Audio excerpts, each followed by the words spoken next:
Me now with reaction to all of this. House Majority Whip, California Congressman Kevin McCarthy. His last two budgets, he couldn't even get a single Democrat congressman to vote for it. So we got $1.1 trillion in new taxes. He just got 2 tax increases in January, and we have $964 billion in new spending. Seriously, that's his budget. That is his budget. What's even worse, Sean, is his budget never balances. No. When people do a budget in their own household, they do a budget so it balances so they get out of debt. He just adds to the debt more, takes more taxes out of the economy from hardworking taxpayers just so he can continue the spending spree. He never fixes the problem. Yeah. He said about George Bush that George Bush was irresponsible and unpatriotic. This is when the debt was $9 trillion. Taking a credit card to the Bank of China in the name of our kids and our grandkids and ringing up all this debt.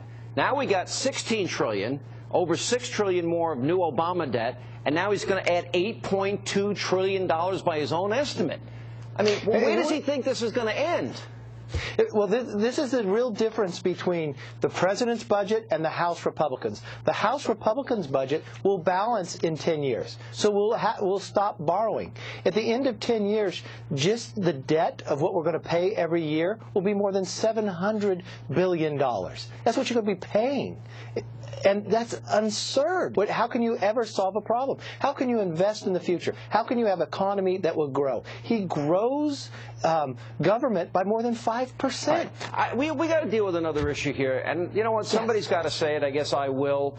Because not only is this delusional on the part of the president, he showed great arrogance, and he's the only one that's fair and balanced in his own thinking and his own mind here, but he's also full of crap. I mean, can we just lay this on the table? Sorry to say it, Congressman. You didn't, I did. But wait a minute. He says, I reduced the deficit $2.5 trillion. That is total garbage. He's lying to the American people, because they are not cutting spending. They're not cutting back on deficits. He's given us record deficits. How does he, with a straight face, tell this garbage to the American people? I don't know. It's a lot of smoke and mirrors, because it never balances. It takes another $1.1 trillion. He didn't even produce this until the House has passed a budget and the Senate passed a budget. So really, why did he produce a budget? Because he's missed every deadline. No budget that he's ever produced has even got one vote from a Republican nor a Democrat has ever voted for any of his budgets. That's the sad part about it, and that's why we're in this fiscal mess to start out with. And to be fair, I mean, you guys came up with, through Paul Ryan, I like the penny plan, all right? I'd like to cut 1 penny out of every dollar, no increases, but I'm not a congressman. I don't have any power. I'm just a humble little talk show host. But with that said, you guys are going to increase spending 4% a year, every year for 10 years, and every Democrat acts like, you know, you're gutting, you're cutting, you're destroying, when you're upping the ante and spending every year 3.4%, and you'll get to a balanced budget. This president never gets to a balanced budget. No, and the other thing that's really important here, not what people in Washington say about it, but John Taylor, an economist out at Stanford, he put a modeling system together, and he looked at our budget.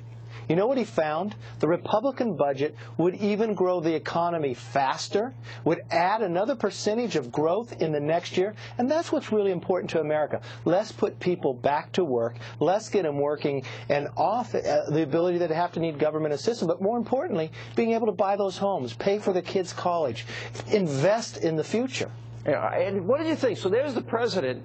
What was it, Memphis Soul Night at the White House last night? And there's Justin Timberlake, and there's Queen Latifah, and Al Green, and they're having themselves. By the way, we'll show a video of the president. He's like sitting there with Michelle, and he's having himself a good time. We're paying for all that at a time when he's complaining about the sequester.